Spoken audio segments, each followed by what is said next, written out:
नमस्कार, आपके साथ मैं रोहित कुमार। आप न्यूज फॉर नेशन पर। बिहार के शिक्षा विभाग के एसीएस के पाठक अब केंद्रीय प्रतिनियुक्ति पर जाएंगे।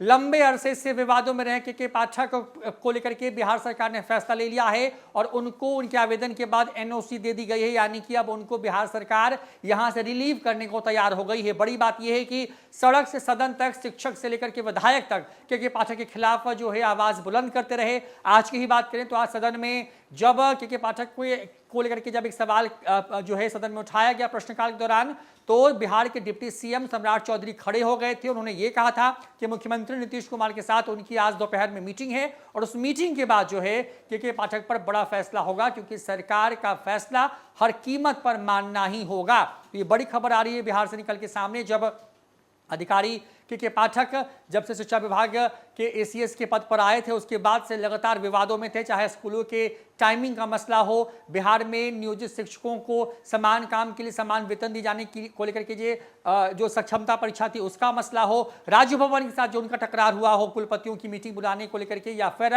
जो बीपीएससी है जिसकी तरफ से बिहार में शिक्षकों की बंपर बहाली की गई थी और उनके अध्यक्ष जो चेयरमैन है उनके साथ जो उनका विवाद था, इन तमाम विवादों की वजह से बिहार की नीतीश सरकार जो है लगातार अपने आप को असहज महसूस करती रही। एक वक्त जब बिहार में महागठबंधन की सरकार थी और शिक्षा विभाग आरजेडी के कोटे में था, तो शिक्षा मंत्री और के पाठक के बीच की जो तनातनी थी वो इस हद तक बढ़ गई थी कि मुख्यमंत्री नीतीश कुमार को हस्तक्षेप करना पड़ा था और तत्कालीन शिक्षा मंत्री ने दफ्तर जाना बंद कर दिया था।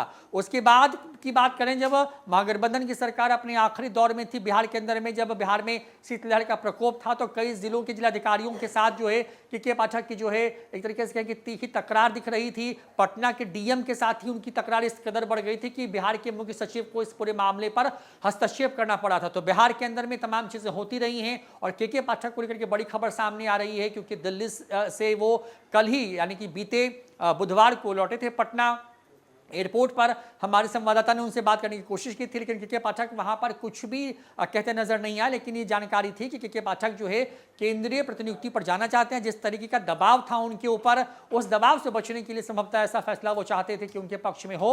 और अब बिहार सरकार ने क्योंकि जो है उनको रिलीव करने का फैसला ले लिया है, उनको विरामित करने का जो है फैसला लिया गया है और एनओसी जो है वो दे दी गई है। तो बड़ी खबर है बिहार से, जहां पर एसीएस के पाठक को लेकर के फैसला केंद्रीय प्रतिनियुक्ति पर जाएंगे। शिक्षा विभाग, बिहार के नियोजित शिक्षक या फिर जो बीपीएससी से बहाल शिक्षक हैं किए गए हैं, उन तमाम लोगों के साथ ऐसे दर्जनों विवाद थे जिन विवादों की वजह से लगातार के पाठक सुर्खियों में थे। हालांकि के पाठक जो है बिहार की शिक्षा व्यवस्था को दुरुस्त करना चाहते थे। मुख्यमंत्री नीतीश कुमार ने कई कार्यक्रमों में उनकी तारीफ भी की, लेकिन तारीफ करते करते के पाठक कब बिहार सरकार और खुद मुख्यमंत्री नीतीश कुमार के गले की हड्डी बन के फंस गए, ये समझ में नहीं आ रहा था। मुख्यमंत्री नीतीश कुमार से जब सदन के अंदर में स्कूलों की टाइमिंग को लेकर के जो 9 से 5 का वक्त था उस पर जब सवाल किया गया, तो मुख्यमंत्री नीतीश कुमार ने कहा था कि ये सही नहीं है।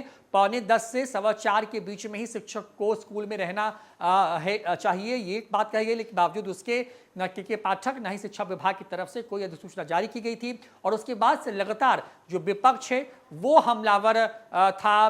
बीजेपी हो या फिर जदयू के भी कई एमएलसी या विधायक हैं, वो तमाम लोग के पाठक के रवैये से संतुष्ट नहीं थे और मुख्यमंत्री तक ये बात लगातार पहुंच रही थी कि उनकी वजह से बिहार के अंदर में एक गलत मैसेज जा रहा है कि यहां पर जो मुख्यमंत्री है उनकी बात भी जो है अधिकारी नहीं मान रहे हैं। और शायद यही वजह है कि तमाम तरह के दबावों के बीच में अब नीतीश सरकार ने यह फैसला लिया है कि के पाठक को जो है विरामित करने का यानी कि रिलीव करने का फैसला ले लिया गया है और उनको अब केंद्रीय प्रतिनियुक्ति पर जाने के लिए जो एनओसी है उसको बिहार सरकार ने मान लिया है। फिलहाल इस खबर में इतना ही। देखते रहिए न्यूज फॉर नेशन। नमस्कार।